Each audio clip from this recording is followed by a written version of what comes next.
సందర్భంగా అవనిగడ్డలో జిల్లా స్థాయి వేడుకలు ఘనంగా జరిగాయి. తొలుత ధ్యాన్ చంద్ చిత్రపటానికి పూలమాల వేసి నివాళులర్పించారు. జాతీయ జెండాను, క్రీడా పతాకాన్ని ఆవిష్కరించారు. విశ్వ విజేతలుగా నిలిచిన దివిసీమ క్రీడాకారులు కామినేని ఈశ్వర్రావు, పిచ్చయ్యల ప్రతిభను ఎమ్మెల్యే కొనియాడారు. మహనీయుడు ధ్యాన్ చంద్ స్ఫూర్తితో యువ క్రీడాకారులు ఎదగాలని పిలుపునిచ్చారు. కేంద్ర రాష్ట్ర ప్రభుత్వాలు క్రీడలను ప్రోత్సహిస్తున్నాయన్నారు కలెక్టర్ బాలాజీ, డీఈఓ తహేరా సుల్తానా తదితరులు ఈ కార్యక్రమంలో పాల్గొన్నారు.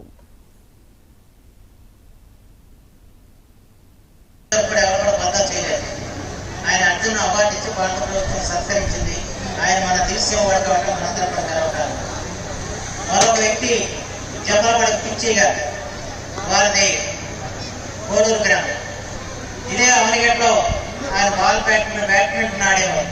ఇదే గ్రౌండ్ లో ఆయన కూడా బ్యాడ్మింటన్ లో అంతర్జాతీయ స్థాయి కేటగిరించి అర్జున్ అవార్డు సాధించారు. అలా ఇద్దరు అర్జున్ అవార్డు సాధించిన మహనీయులు మన సేవలో పుట్టడం మనందరి అదృష్టం, మనందరూ కూడా గర్వకారణం చెప్పి మాత్రం తరతరాలకి కరణ వెలుగవుతారని చెప్పి ఒక కవి గారు చెప్పిన విషయం మనకు తెలుసు. అలాగే ఈశ్వరరావు గారి జీవితం చూస్తే ఆయన వ్యవసాయదారుడు ఉంటూ పెళ్లి పిల్లలు ఉండగా మనం ఎందుకు చేయకూడదు, మనం ఏ టీంలో మనం ఎందుకు ముందుకెళ్ళకూడదని చెప్పి ఆయన చేసిన ప్రయత్నం మాత్రం అందరికీ ఆదర్శం కావాలని చెప్పి కోరుకుంటున్నాను. అయితే ఆ రోజుల్లో పెద్దగా క్రీడలకి ప్రోత్సాహం ఉండేది కాదు. ఈ రోజుల్లో కారణం ఆయన ఢిల్లీ వెళ్ళాలంటే గోతాలు చలికి తట్టుకోవడానికి గోతాలు కప్పుకొని వెళ్ళాడు.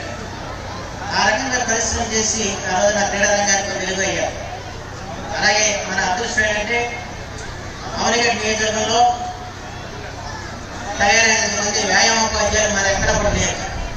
మన కృష్ణా జిల్లాలోనే కాదు, ఎక్కడికి వెళ్ళినా కూడా ఏ పాఠశాలకు వెళ్ళినా అక్కడ వ్యాయామోపాధ్యాయుడు ఎవరంటే అవనిగడ్డ ప్రాంతానికి చెందినవాడిని చెప్తారు.